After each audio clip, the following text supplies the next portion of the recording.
Captain America, a true living legend. I mean, not a true living legend, because he's not actually living, on this plane of reality at least. You know, he's a fictional character. You get what I mean, though. People like him. Regardless, the icon that is Captain America, metaphorically living legend, has been a part of pop culture since the early 1940s, and like many superheroes, his symbol has become an integral part of the character. And what is that symbol, you may ask? It's those dopey little wings on the side of his head. Nah, just kidding, it's his shield, as you undoubtedly already knew. And in this video we're going to be looking at the long, complicated history of the world's most beloved frisbee. The first one, the one everyone knows, replacements for the one everyone knows. All this, and ever so slightly more. Right up top, spoiler alert, for a lot of comics, mostly Captain America ones.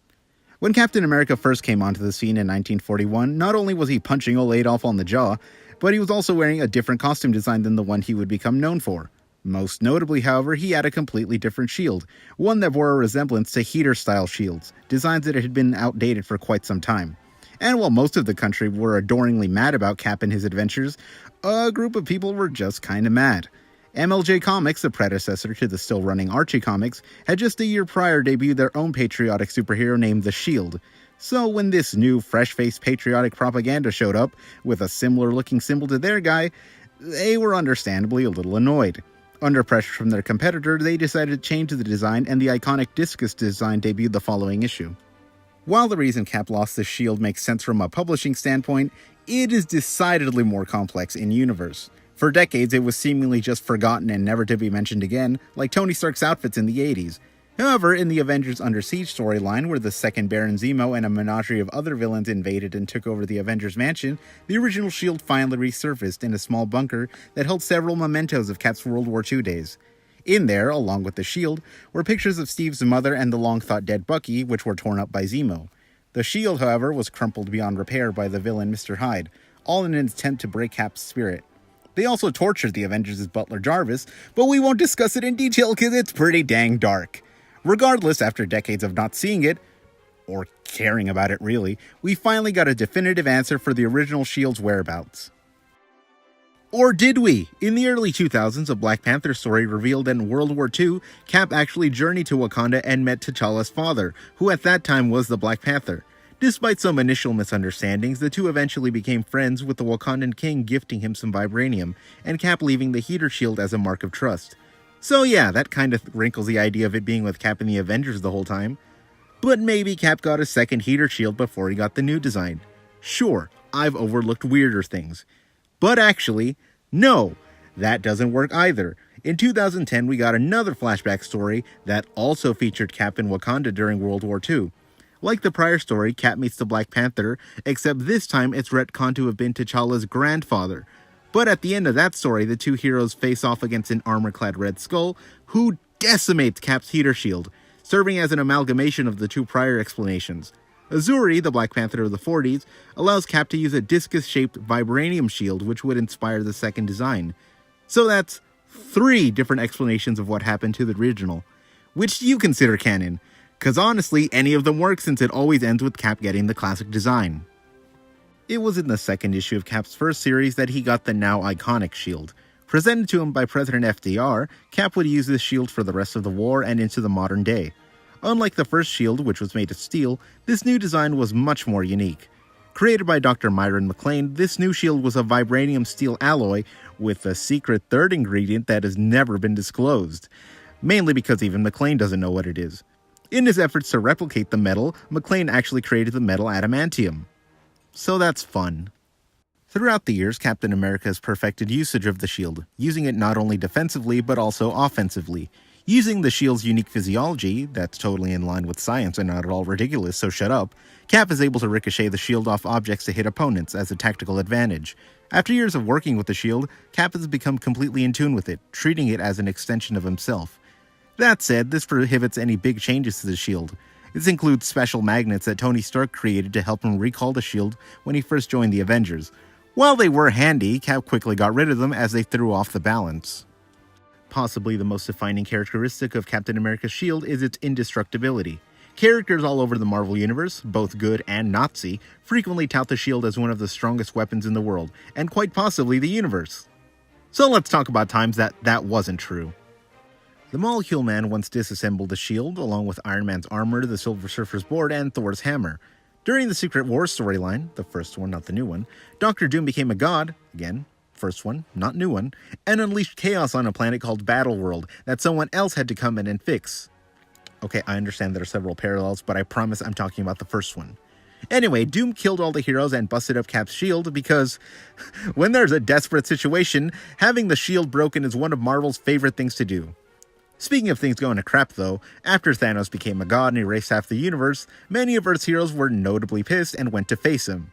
It went about as well as expected and culminated with him shattering the shield. After this, Cap's shield would again be destroyed by a vibranium cancer. This explanation is a little involved though, so we'll talk about it in a bit. Thor's actually destroyed the shield though when he went crazy as King Thor, and it was actually alluded to a year prior when he dinged it up pretty badly, although he repaired it both times. The most recent incident of this, to my knowledge, is when the Asgardian god of Fear broke it during the Fear Itself event. Unlike all the other times the shield had been broken and repaired though, this time it gained a seemingly permanent scar. Iron Man stepped up and offered to repair it, but Cap said he'd keep it that way, claiming it added a bit of character. And you know what? I agree. It's easy to just dismiss it as a scratch, but I choose to see it as a symbolic reminder that yeah, this country's been through some crap, but we've continued to persevere. Every time it looks like our darkest hour, we pick ourselves back up and continue fighting on, no matter the cost, no matter the damage. This scarred shield is a burning reminder that no matter what comes our way, we will not give up. We will not go silently into that good night. We will continue to be the greatest country on... I'm sorry, what's that? They did? How soon? Right after? Oh, jeez. Okay. So apparently this has never been acknowledged again, and the shield was back to normal the next time we saw it. Yeah. Oh well, I suppose papering over mistakes of the past is more our thing anyway. Moving right along, as much as Cap's shield is broken, it goes missing even more often. For someone who claims it's an extension of himself, he loses it really often. Although I guess not everyone keeps extensions of themselves forever. Regardless, whenever Cap's main shield is inaccessible, he always manages to get a new one. So let's discuss those. Sorry, I guess I should probably start. I just thought that you might want to jump in then. You know, it feels like I've been talking forever and, music of a conversation, all that. Well, whatever. Let's get started. Okay, first time he was without a shield was when he became the hero Nomad, after losing faith in the US government. He actually didn't get a shield during this time because he abandoned the identity pretty quickly, deciding he could do more good as Captain America. The next time he left his patriotic colors behind was when he felt that the government was becoming too controlling of him, and they revoked the costume and shield. At the urging of his friends, Steve returned to crime fighting as the Captain, first getting an adamantium shield from Iron Man, and then a vibranium shield from Wakanda as an argument caused him to return Stark's shield. Then in the 90s, he was thrown out of the country, it was a whole thing, and Sharon Carter gave him an energy shield to use while they sorted the situation out. While it worked defensively, it couldn't be thrown, which irked Cap. A while later, after he and the Avengers returned from an alternate universe... don't ask, it's really not worth the time. He lost his trusty shield in the Atlantic Ocean. P.S. I actually looked at the first issue of this series a while ago if you want to check that out. Although Stark attempted to replicate the shield to disastrous results, Cap eventually settled on a replica of his original shield that he gained while trying to stop an attack on the Smithsonian. While his shield worked and felt familiar, it was not nearly as durable and was replaced shortly by another energy shield, again gifted by Sharon Carter. While it still couldn't ricochet, it was able to be thrown and then it would dissipate, with another shield spawning on his wrist. It was also incredibly strong and withstood attacks from the Rhino and the fire from a missile in a really impressive shot. It could also shapeshift, so that's cool. It was at this time Cap's original shield was recovered, only for it to shatter. It's later revealed that this was due to the aforementioned vibranium cancer. Cap attempted to take the fragments to Wakanda in an attempt to absorb a vibranium blast that could decimate the planet.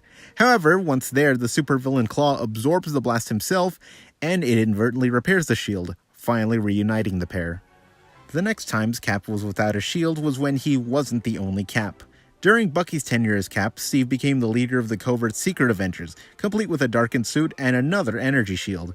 While Falcon and Steve were both Cap, Steve opted to use an updated version of the Triangle Shield, which fits on his arm, could be split in two, and had a laser edge. In short, it's pretty badass. As is this suit. Is it just me? I know it's off topic, but I love this suit. Too bad it'll forever be associated with this. Alright, I think that'll do it, right? That's long enough? You know what, let's just pad it out a bit more and talk about other versions of the shield, just to be safe. The most common instance of Cap's shield in other universes is it just lying around, broken. Again, when a situation should look dire, this is kinda Marvel's go-to. In the Ultimate Universe, Cap has his heater-style shield all through World War II, and got a vibranium adamantium alloy one in the modern day. In the Age of X universe, Cap's shield is especially impressive, being mostly black with a blue energy shield coming out the edge. And in the medieval universe that villain Morgan Le Fay created, Cap's shield is basically the same, but with a coat of arms added. Not sure why it didn't turn into a heater shield, which was the style then, but I think it's cool. In movies, the shield is usually fairly comic accurate, like in the 90s movie. Sure, it looks cheap as heck, but you can tell what it's supposed to be.